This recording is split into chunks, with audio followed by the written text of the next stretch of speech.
When the German Atlantic Wall was breached after the invasion of Normandy in June of 1944, the Wehrmacht knew that it was a matter of time before they had to withdraw from France. Underpowered and ill-trained German ghost divisions fought desperately against overwhelming odds, as American forces were eager to take the fight into the heart of Berlin. As a counteroffensive to recapture the Allied-occupied Lorraine region in northeastern France, German forces clashed with American troops in the Battle of Arracourt during September of 1944. The battle confronted two World War I veterans who specialized in tank warfare. U.S. Colonel Bruce Clarke and his 4th Armored Division faced the relentless 5th Panzer Army of General Hasso von Manteuffel. Although the German general knew that Hitler's idea of a renovated offensive was unsupportable by then, he opted to fight bravely by surprising the Americans with an unexpected armored attack. The encounter became the most significant armored confrontation between U.S. and German forces up to that point in the war. Having initially undervalued their opponent, the Americans were obliged to reorganize and use creative strategic tactics if they wanted to outmaneuver the feared Nazi panzers.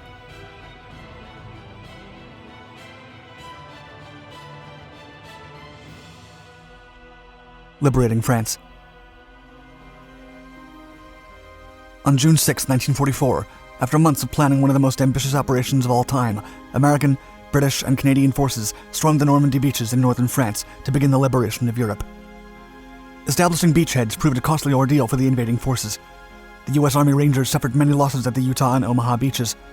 Machine gun fire from German pillboxes ravaged the coasts with tremendous effectiveness. Although German units stationed in France to protect the Atlantic Wall were no longer the powerful blitzkrieg forces that they used to be, the bunkers and coastal defenses were tactically placed to deal maximum damage on the enemy. After weeks of intense firefights in towns and villages around the area, the Allied command was satisfied with the operation. With the Atlantic Wall breached, a second amphibious landing was planned to take over the south of France and flank the Germans from all sides, forcing them to flee the country. Operation Dragoon was launched on August 15, 1944. Allied forces were able to secure vital ports along the Mediterranean coast, including Toulon and Marseille. The strategy opened supply lines that helped the troops fighting in the north, as they were running out of fuel, ammunition, and food. By mid-September, the Wehrmacht forces realized that they were being encircled and cut off from their communication lines and eventual reinforcements, so they escaped and retreated from Dijon and southern France. But the fight was not over yet, and German forces began to plan for a counterattack. Hitler and his generals believed that they could land a crushing blow on the Allies and retake France. The attack would be a risky proposition, as the Heer had already lost more than 300,000 men when they were encircled in the Falaise Gap in northern France just 1 month before. German forces had also suffered a heavy blow in the Eastern Front during the Soviets' Operation Bagration. General George S. Patton's Third Army was spearheading the Allied advance into the region of Lorraine, near the German border. The Germans planned to launch a massive armored counteroffensive with recently formed Panzer brigades to encircle the Allied forces. Opposing forces. Hitler chose General Hasso von Manteuffel to lead the bold counteroffensive in Lorraine. The general was a World War II cavalry officer and an expert in armored warfare. Manteuffel came with an admirable record. In his book, Lorraine 1944, author Stephen J. Zaloga wrote that Manteuffel had commanded an infantry battalion in General Erwin Rommel's 7th Panzer Division in France in 1940, a regiment in Moscow in 1941, and a brigade with the Afrika Korps in 1943. Although Manteuffel had no experience as a Panzer Corps commander, Hitler trusted him with the ambitious task. Manteuffel had rightfully earned a Knight's Cross and an Oak Leaf after 5 long years of continued armored combat. The German units that would participate in the counteroffensive were not highly experienced. According to author Zaloga, none of them were rated at Comfort 1. And the units were a mix of veteran troops, underage cadets, and old men conscripted to fill the ranks of fallen men. Manteuffel had less than 400 artillery devices on hand, and his Panzer Grenadier divisions had no armor at all. But the tanks at Manteuffel's disposal made for a formidable fighting force. The new Panzer brigades consisted of about 100 new tanks, including Tigers and Panthers. Overall, Manteuffel had 300 tanks to push forward on enemy lines, but his crew had no combat experience. The Allied invasion in Lorraine was commanded by legendary General George S. Patton, a controversial American hero with a long family military tradition who earned the Distinguished Service Cross in World War I. But even though he was known for his aggressive mobile warfare tactics, he was not very familiar with tank technology. Colonel Bruce Clarke, who would eventually be put in charge of the American defense and confront Manteuffel face-to-face in Lorraine, would later say of General Patton, quote, "Patton knew as little about tanks as anybody I ever knew." Colonel Clarke's U.S. forces were at full combat strength, motivated, equipped, and with plenty of artillery support. Although older than those of the enemy, The US Army had more than 800 functional tanks, including M5A1 light tanks, M4s, M10s, and M18 tank destroyers. Clash of tanks. On September 18th, under heavy fog, German armored units of the 111th Panzer Brigade attacked the town of Luneville. The Americans were caught by surprise and lost tanks during the fight. When they were about to be surrounded by the northeast and southeast flanks, reinforcements from the 4th and 6th Armored Divisions arrived with a company of tanks and tank destroyers. The Germans retreated one day later, having lost more than 24 Panzers and around 1,000 men. American losses were also in the hundreds.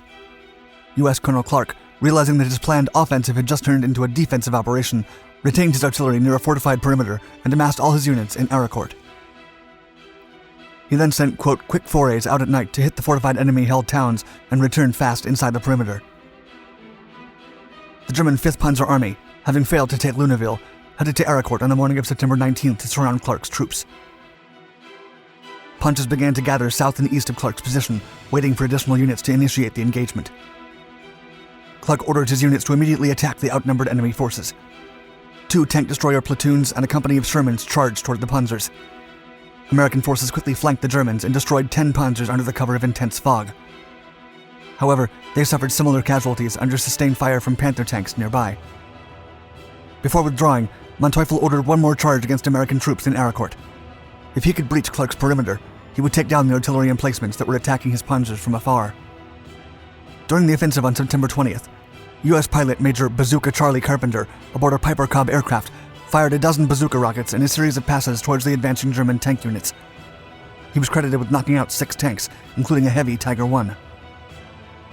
By the end of the day, armored units from the U.S. 37th Tank Battalion had destroyed 16 enemy tanks across several villages and fields. Out of the 180 Panzers of the 111th and 113 Brigades that began the offensive, Manteuffel was left with barely 60 tanks.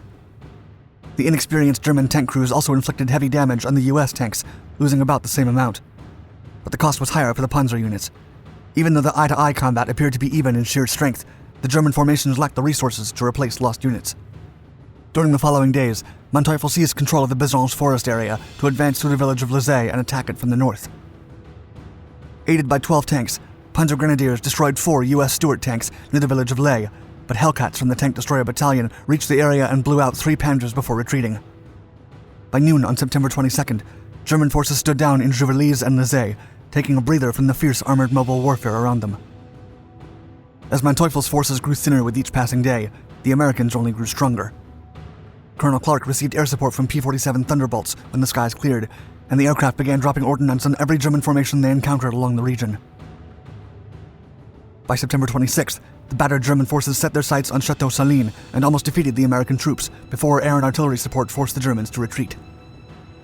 In one last effort to break the Allied perimeter and keep control of Hill 265, the 5th Panzer Army attacked U.S. forces on September 29th. But the Germans were defeated and lost 36 tanks and around 700 men. Aftermath.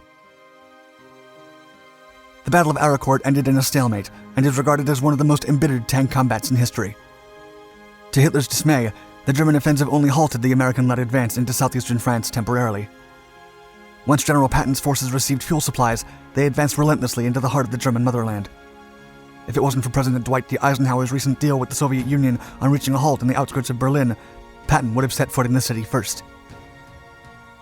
But Patton was an obstinate combatant who preferred to fight offensively. This was later reinforced by General Major Friedrich von Mellenthin, the 5th Panzer Army's chief of staff, who wrote, quote, "On September 21st, it looked as though the Americans were determined to force their way through to the Saar and the Rhine. And General Patton might well have done so if he had been given a free hand. At that time, the West Wall was still unmanned, and no effective defense could have been made there." Meanwhile, Manteuffel's army was left with barely 25 functioning tanks. After 11 days of continuous battle in Arracourt, Manteuffel's panzer formations and armored units were decimated by U.S. artillery and tanks. The remaining German forces withdrew from Lorraine towards the Siegfried Line. They would continue defending German territory until the Reich surrendered to the Western Front before the summer of 1945.